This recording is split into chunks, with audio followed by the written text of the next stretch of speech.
বিসমিল্লাহির রহমানির রহিম। আমি আজকে একটি এসএসসি পরীক্ষার্থীদের এই যে 9-10-এ যারা আছো তাদের জেনারেল ম্যাথ বইয়ের 8.5-এর একটি সম্পাদ্য নিয়ে আলোচনা করব। এটি হচ্ছে কোনো নির্দিষ্ট ত্রিভুজের অন্তর্বৃত্ত আঁকতে হবে। খুব সহজ, কিন্তু অনেকে এটা আঁকতে সমস্যা হয়, এজন্য এটা আমি এঁকে দেব। তাহলে এটা হচ্ছে কি কোনো নির্দিষ্ট ত্রিভুজের অন্তর্বৃত্ত আঁকতে হবে। তাহলে প্রথমে আমাদেরকে একটি ত্রিভুজ আঁকতে হবে। তাহলে প্রথমে আমরা একটি এবিসি ত্রিভুজ আঁকি আগে। এটা যে কোনো মাপেই আঁকলে হবে, অথবা দেওয়া থাকতে পারে যে 3টি বাহুর দৈর্ঘ্য এত এত সেন্টিমিটার হলে ত্রিভুজের অন্তর্বৃত্ত আঁকো। তাহলে ওই যে 3টি বাহুর দৈর্ঘ্য দেওয়া থাকবে ওইগুলো সমান করে ত্রিভুজটি আঁকতে হবে। তাহলে এটা হচ্ছে এই যে আগে ত্রিভুজটা আঁকি, খুব সহজ।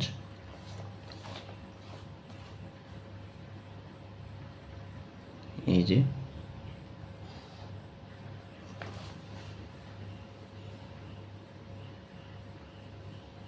এই যে 3টি বাহু, এই হচ্ছে আমাদের একটি ত্রিভুজ এবিসি। এবিসি। তাহলে এখন কি করব? এখন আমরা এই যে এবিসি ত্রিভুজের যেই এই দুইটি কোণকে সমদ্বিখণ্ডিত করব।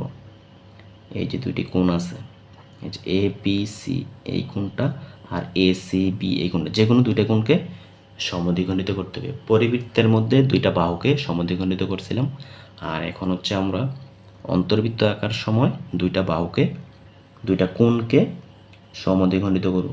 এই যে একদম সঠিকভাবে বসিয়ে আঁকতে হবে। কম্পাসটা একটুও নাড়াচাড়া করতে পারবে না কিন্তু। এই যে এভাবে হচ্ছে এখানে বসিয়ে যে কোনো একটা কোণে কোণ নেওয়া হয়েছে, তারপরে কি এটাকে অর্ধেক করবো কীভাবে?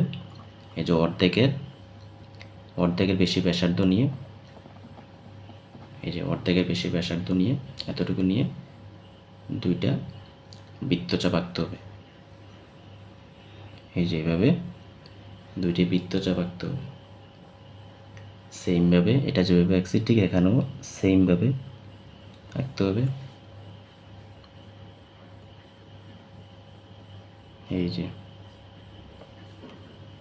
যে কোনো কোণ নিয়ে যে কোনো মাপের, তারপরে অর্ধেকের বেশি ব্যাসার্ধ নিয়ে উভয় পাশে, এই যে উভয় পাশে না একই পাশে দুইটি বৃত্তচাপ আঁকতে হবে। তারপর এটা যোগ করতে হবে। এই যে এটা এইভাবে যোগ করতে হবে।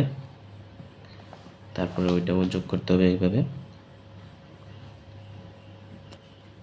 এই যেভাবে যোগ করলাম, তারপর এই দুইটা এইখানে ছেদ করছে।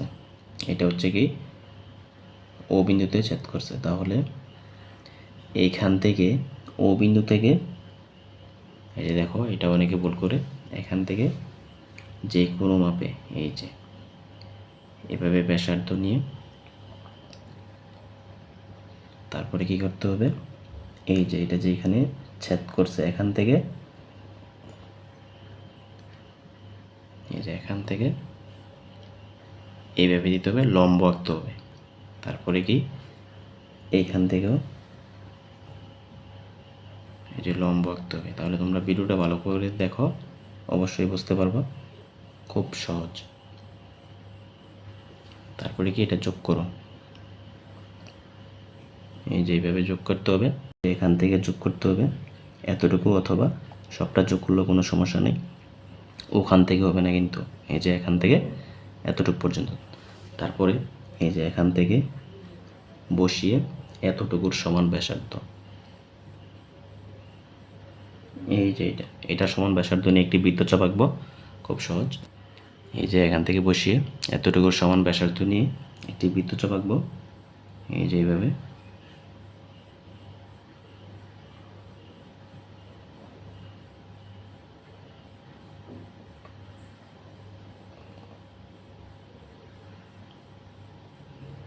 এই যে এভাবে, এটি হচ্ছে অন্তর্বৃত্ত। খুব সহজ। এই যে এখান থেকে এতটুকু সমান ব্যাসার্ধ নিয়ে বৃত্তচাপ আঁকলেই অন্তর্বৃত্ত হয়ে যাবে। তাহলে অন্তর্বৃত্ত আঁকার জন্য কী করতে হবে, এই দুইটা কোণকে সমদ্বিখণ্ডিত করতে হবে, আর পরিবৃত্ত অঙ্কনের সময় দুইটা বাহুকে সমদ্বিখণ্ডিত করতে হবে। তাহলে হচ্ছে আমাদের অঙ্ক খুব সহজ। নেক্সট ভিডিওতে আমি যে বহির্বৃত্ত কীভাবে আঁকতে হয় অথবা অন্য আরেকটি দেখাবো। অবশ্যই এগুলো পরীক্ষায় আসবে, তোমরা খুব মনোযোগ সহকারে এটা দেখো কীভাবে আঁকতে হয়। দুইটা জিনিস মনে রাখলেই হয় যে অন্তর্বৃত্ত আঁকার জন্য যে কোনো দুইটা কোণকে সমদ্বিখণ্ডিত করবা, আর পরিবৃত্ত অঙ্কনের সময় যে কোনো দুইটা বাহুকে সমদ্বিখণ্ডিত করতে হয়। তাহলে হচ্ছে আমাদের আজকের টপিকস। আল্লাহ হাফেজ।